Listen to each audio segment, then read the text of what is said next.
ഞാൻ തുടരുക. ഇപ്പോൾ ഡാനി പോൾ കൂടിയുണ്ട്, നമുക്ക് ചേരുന്നുണ്ട്. ഡാനി തിരുവാങ്കുളത്ത് നിൽക്കുകയല്ലേ? അവിടുത്തെ സാഹചര്യം എന്താണ്? ഈ അമ്മ കുട്ടിയെ ഉപേക്ഷിച്ച ആ പ്രദേശവും അതുമായി ബന്ധപ്പെട്ട നാട്ടുകാരുടെ പ്രതികരണവും അവിടുത്തെ സാഹചര്യവും എന്താണ്?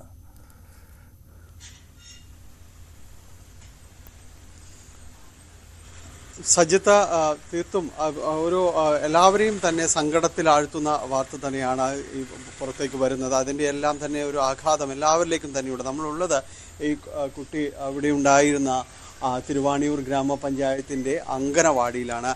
കഴിഞ്ഞ ദിവസം വരെ ഇവിടേക്ക് ഉണ്ടായിരുന്ന ഒരാളാണ്. ഇവർക്കൊപ്പം ഉണ്ടായിരുന്ന അവരുടെ കളിചിരികളും എല്ലാം തന്നെ നിറഞ്ഞു നിന്നിരുന്ന ഇടമാണ് ഈ സ്ഥലത്ത് ഉള്ളത്. കാരണം ഇവിടെയാണ് അവളുടെ സന്തോഷവും കാര്യങ്ങളുമെല്ലാം തന്നെ ഉണ്ടായിരുന്നത്. ഇപ്പോൾ നമുക്കൊപ്പം ഇവരെ ഈ ക്ലാസ് മുറികളിലും ഇവിടെയെല്ലാം ഇവിടെ ആയിരുന്നു അവൾ പൂർണ്ണ സന്തോഷത്തോടുകൂടി കുട്ടികൾക്കൊപ്പം തന്നെ ഉണ്ടായിരുന്നു. നമുക്കൊപ്പം അവരുടെ ടീച്ചറും മറ്റുള്ളവരും ചേരുന്നുണ്ട്. എങ്ങനെ ഓർക്കുന്നു കല്യാണി? നമുക്കിപ്പോഴും അത് വിശ്വസിക്കാൻ നമുക്ക് പറ്റില്ല. വാർത്തകൾ കേൾക്കുന്നുണ്ടെങ്കിൽ പോലും നമുക്ക് മനസ്സുകൊണ്ടത് ഉൾക്കൊള്ളാൻ ഇതുവരെയും കഴിഞ്ഞിട്ടില്ല. കാരണം 1.5 വർഷമായി. കാരണം സാധാരണ 1 വർഷമാണ് കുട്ടികൾ ഇരിക്കാറ്. 1.5 വർഷത്തോളം ഞങ്ങളുടെ ഒപ്പം. ഇന്നലെയും ഞാനാണ് അവസാനമായിട്ട് നമുക്ക് വൈകുന്നേരത്തെ ഫുഡ് കൊടുത്ത് ഉച്ചയ്ക്ക് ചോറുണ്ട് ഒന്ന് ഉറങ്ങി. അങ്ങനെ എൻ്റെ കൈകളിൽ നിന്നാണ് അമ്മയുടെ കയ്യിലേക്ക് ഞാൻ ഏൽപ്പിച്ചത്. അപ്പോൾ ഒരിക്കലും അങ്ങനെ നമ്മൾ പ്രതീക്ഷിച്ചില്ല. എല്ലാ കാര്യങ്ങൾക്കും ആക്റ്റീവായിട്ട് നിൽക്കുന്ന ഒരു കുഞ്ഞാണ്. നമ്മൾ ഒട്ടും നമുക്ക് ഉൾക്കൊള്ളാൻ ഒരു വിധത്തിലും നമുക്കത് ഉൾക്കൊള്ളാൻ പറ്റൂല.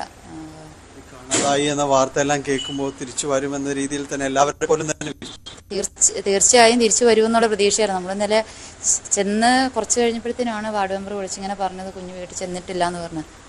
നമ്മൾ ഓരോ വിവരങ്ങളും എന്താണെന്ന് വരെ നമ്മൾ എടുക്കുന്നതിടെ വരെ വീട്ടിൽ തന്നെ നമ്മളിങ്ങനെ ഇരിക്കും. നമുക്ക് കണ്ണടയ്ക്കാനോ വീട്ടിലേക്ക് പോലും നമുക്ക് ശ്രദ്ധിക്കാൻ പറ്റുന്നില്ലായിരുന്നു. കാരണം കാണാമറയത്ത് ഇരിക്കുന്നു എന്നുള്ളതാണ്. നമ്മുടെ കൂടെ എപ്പോഴും ഓടിക്കളിക്കുന്ന കൊച്ചു കാണാമറയത്തെന്ന് പറയുമ്പോൾ നമുക്കത് ഒരിക്കലും ഉൾക്കൊള്ളാൻ പറ്റുന്നൊരു കാര്യമല്ല.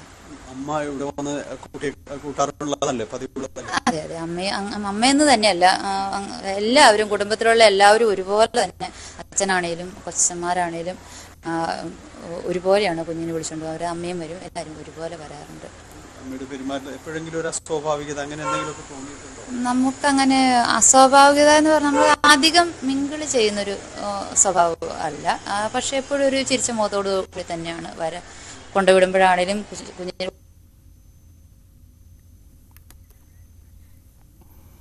അവിടെ ആ തിരുവാണിയൂർ കുട്ടി പഠിച്ചിരുന്ന അംഗനവാടിയിൽ നിന്നുള്ള ടീച്ചറും അടക്കമുള്ളവരാണ് സംസാരിക്കുന്നത്.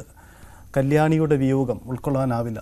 ആർക്കും കഴിയുന്നതല്ല ആ വാർത്ത. കാരണം കൊച്ചുകുട്ടി ഇന്നലെ അവളെ കാണാതായപ്പോൾ മുതൽ ജീവനോടെ അവൾ സുരക്ഷിതയായിരിക്കും, നമുക്ക് കിട്ടും, ഈ ആശങ്ക ഒഴിയുമെന്ന പ്രതീക്ഷയിലാണ് കേരളം മുഴുവൻ ആ രാത്രിയും കാത്തുനിന്നത്. ഒരു നാട്ട് മുഴുവൻ കനത്ത മഴയിലും തിരച്ചിലിറങ്ങിയതും അതുകൊണ്ട് തന്നെയാണ് ഒടുവിൽ ജീവൻ പൊലിഞ്ഞ നിലയിൽ ആ കുട്ടിയെ പിന്നീട് ആലുവ പുഴയിൽ നിന്നും കണ്ടെത്തുകയാണ് ചെയ്തത്. എന്തായാലും ഏറെ ദുഃഖകരമായ വാർത്തയാണ്. ഇനി അറിയേണ്ട കാര്യങ്ങൾ ആ അമ്മയുടെ മൊഴിയെടുപ്പും അതിൻ്റെ തുടർ നടപടികളുമാണ്. ഒപ്പം തന്നെ ആ കുടുംബത്തിൻ്റെ അസ്വാരസ്യങ്ങൾ സംബന്ധിച്ച കൂടുതൽ വിശദാംശങ്ങളൊക്കെ അറിയാനുണ്ട്. ഒപ്പം കല്യാണിയുടെ പോസ്റ്റ്മോർട്ടം നടപടികളും പുരോഗമിക്കുകയാണ്.